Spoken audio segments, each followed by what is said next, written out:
aya n'andi mahirwe twongeye kukwihera yo kuba warangiza umwaka wegukana inzu nziza igurishwa. Mu by'ukuri nimba ubanje kwitegereza neza urwo rugo wabonaga ni ahangaha duhagaze, ni inzu ziri kugurishwa. Ino rero uture mu Kagarama, uturane n'abandi mu by'ukuri, kuko Kagarama ntabwo ushobora kuvuga karitsiye zigeze nko muri 5 za mbere ngo uyirengagize, kuko ni karitsiye nziza. Nimba wabasha kugura iyi nzu ukaba wayikodesha miliyoni y'amanyarwanda cyangwa se wenda 800,000, ndetse kandi ikaba itanatinda ku isoko kuri icyo giciro, bivuze ko ari karitsiye nziza mu by'ukuri. N'ubundi Gendi Moses rero mugiye kubana, channel yanyu ni Kigali Buy and Sell. Nta handi hantu ushaka gukura inzu nk'iyi ngiyi. Mboneraho no kukwibutsa cyangwa kubwiza ukuri ko iyi nzu yacu maze kubona, iryoshye gutya, ihagaze kuri miliyoni 120. Mu Kagarama mwari mubizi ko kadasiteri nyinshi zimaze kugera kuri miliyoni 200 ndetse 220 gutya. Hafi ya kaburimbo, ntabwo ari kure. Inzu yacu ifite puransoma nziza, ariko urabona ko yubatse neza mu by'ukuri. Reba pura y'ino nzu, ureba akantu ku kandi. Iyi nzu yacu rero ntabwo ndi bugutindire, kuko ifite ibyumba 4, ikagira dushe na toilette 3, ikagira rooftop, ikagira manex. Inzu yacu urumva ko isobanutse. Ariko wanareba ahangaha imodoka 3 ntabwo natinya kukubwira ko zaparikamo kandi ziparitse neza cyane. Mu by'ukuri iyo twakomeza tukanagendana nkagenda mbereka akantu ko kandi, iyo utereye amaso hano hafi uhabona akantu k'akajaride karimo uduti dutoya tutari twakura, ariko ubona ko inzu yacu impamvu uri kwibonamo utu tuntu twinshi, nshatse kuyikuzanira ari nshyashya kugira ngo uze wowe uhite wigurira nta muntu uraturamo, cyangwa se utazarindira ko bakuramo utu tuntu ngo two gukubura n'iki bakayigutwara iyi nzu. Iyi nzu ni nziza rero, ntigucike kuri miliyoni zawe 170. Uru ni urubaraza rwiza cyane duhingutsemo, rudufasha kuba twakwinjira muri salo, cyangwa se icyo rumaze ushobora kuba warambiwe kwicara muri salo ukaza ukicara hano. Igihe wabonye abashyitsi bakeya mushobora kwicara hano ukashyira intebe mukaba munaganira. Turakwizeza ko inzu uramuka uyiguze kuri aya mafaranga turi buhite tunakubona amafaranga, kubera ko muri Kigali Buy and Sell turarentinga tukanagurisha. So reka no gutinda rero, gusa ahangaha tuhahurira n'urugi rwiza, ubona ko ruguritswa, rufite ibirahure binini byiza cyane, umaze gukubitamo amarido n'ibintu byose bitanga ubwiza. Reka no kubatindira, ninjire mu nzu mbereke muri salo uko bimeze. Ubwo kandi tukaba turinjiye mu by'ukuri.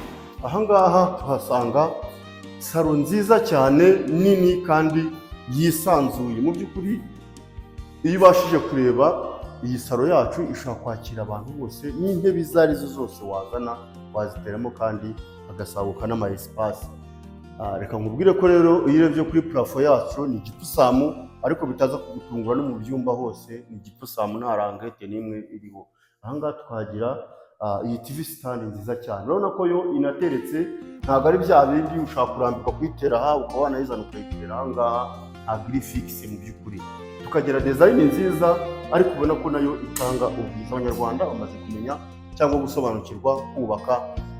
Mu by'ukuri iyo tuvuye aho ngaho twinjira muri salle y'amanje. Salle y'amanje rero nayo ni ngari, kuko ari nziza cyane, ifite na design nziza. Urabona ko ahangaha dufite igikuta giteye ibintu byiza cyane. Urabona ko finissage yakozwemo aha mu by'ukuri batibije. Wandebera iyi plafo ni igipusama, ariko harimo akantu keza k'igicu kameze nk'ikirere, n'itara ryiza. Ahangaha twagira lavabo yo kuba twakarabiramo, ndetse na miriwari yayo. Igihe umaze kurya ugahita ujya hano ukireba, ibintu bikagenda neza perfect. Ndakwibutsa ko miliyoni 170 mu by'ukuri ntabwo zari zikiboneka ntabwo harakibonekamo inzu hano mu Kagarama. Ahangaha ni mu gikoni kinini twinjiyemo cyiza, gifite ububati, gifite imyanya yose igiye ari bwubure migari. Aha hajyamo firigo nini cyane, ahangaha hakaba hajyamo gazi kuko nayo nini. Ahangaha naho gukarabira ngira ngo murabibona. Tugenda ngira ngo nkwereke akantu kandi nushaka inzu uzayigurire online. Nicyo dukora, turabafasha mu by'ukuri, ukaba wanagura inzu utari mu gihugu, cyangwa se niba waba ukirimo ugira akazi kenshi wadutuma tukakugeza kuri iyi nzu. Reka mbereke gatoya n'amanex yacu y'ino nzu. Bakomeje ahangaha dufite igikari gisobanutse, ubona ko dufite ahantu ho kogereza, tukagira cya gikoni cyo hanze, ubwo murabizi bigiye bibigira, tukagira ahantu ho kwanikira. Murabona ko ibyuma bamaze kubishinga. Ikindi kintu muri iyi korodori no hari inzu y'umuzamu, hakamo ndetse na dushe na toilette. Ibyo ni ibintu umenyereye ko bigize igikari cyacu, kikaba cyujuje ibisabwa. Reka twinjirane mu byumba. Twakomeje rero, iyo tuvuye hariya tugiye guhera mu cyumba cya mbere twakwita ko ari icy'abashyitsi. Banza banyerekere mu by'ukuri ni icyumba kinini cyiza cyane, ubona ko ari kigari, kirimo uburiri bw'umuzamu ariko nta kibazo, ariko purafo ni yayindi ntabwo njya mbeshya abakiriya, ni igisambu. Ubwo twava muri icyo cyumba cyiza tukajya kwinjira muri dushe na tuwareti yacyo. Iyo tuwareti ishobora no kuba yakoreshwa n'umuntu wenda w'umushyitsi uri muri salo mu by'ukuri. Ubwo tuvuye aho ngaho reka tujyane tunakomezanye. Aha ngaha tuvuye muri icyo cyumba, urabona ko aha ngaha tugeze ni muri korodoro idufasha kujya mu byumba bitatu byacu bisigaye. Reka banyerekere iki cyumba cyiza cyane, njye nakunze amarangi agiye arimo ndetse n'amakaro y'iyi nzu na purafo, yewe urabona ko ni icyumba cyiza cyane. Ibi ni bya byumba by'abana nyine, urabyumva, ni ibyumba bigomba kuba biri hafi y'icya shambure principale. Aha ngaha twagira ikindi cyiza nacyo kigenzi cya kindi. Ubwo ni ibyumba bitatu tumaze kubona byiza binini koko nk'uko ubibona, byisanzuye kandi bifite finisaje nziza. Dushe yabyo rero bisangiye ni iyi ngiyi, nayo ni dushe nziza ubona ko irimo amakaro meza, mu by'ukuri ibintu byose ubona ko bisetinze. So twakomeje rero, ubu ngubu uyu muryango twuguruye uradufasha kwinjira muri master bedroom, ariko tubanza duhure na dushe na toilette yayo. Iyo ni nini cyane, ni ngari, urabona ko itandukanye na za zindi, urabona ko ari nini cyane mu by'ukuri bihagije, yaba shawa irimo, toilette irimo, byose ni ibintu byiza cyane. Aha ngaha rero twahagera duhura n'ubwiza bw'icyumba cyiza cyane. Witonde undebere iyi garde-robe ifunze muri chambre principale, urebe purafo irimo ni nka yindi twasanze muri salo ndetse n'amarange, ariko njyewe icyo nakunze ni ukuntu iki cyumba ari kigari cyane gisanzwe.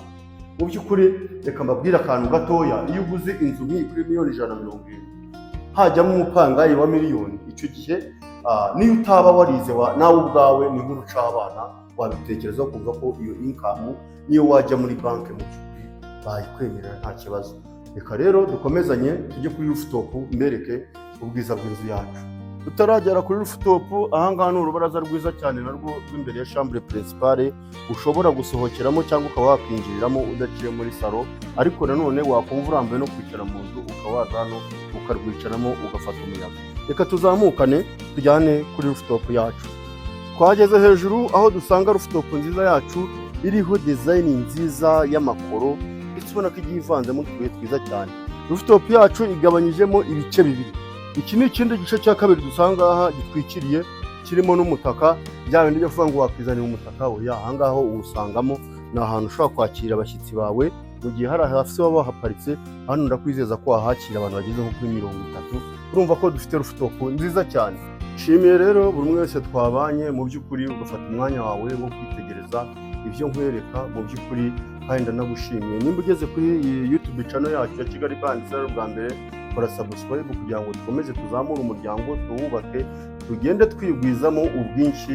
Mu by'ukuri iyi ni nka groupe mba narabakoreye yanyu, aho ushobora gusangamo inzu zigurishwa, ibibanza bigurishwa, yewe n'inzu zikodeshwa. Nuhagera iyo nimero ubona uzaduhamagareho cyangwa se utwandikire no kuri WhatsApp, ufashe kwigerera kuri iyi nzu ukaba wanayigura ukayerekana. Kuko utanashimye iyi twakubona n'izindi tuba dufite nyinshi cyane muri channel yacu.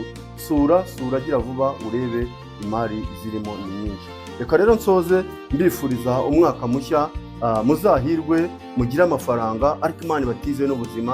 Mu by'ukuri ugize amafaranga ukarwara ntabwo byaba ari byiza.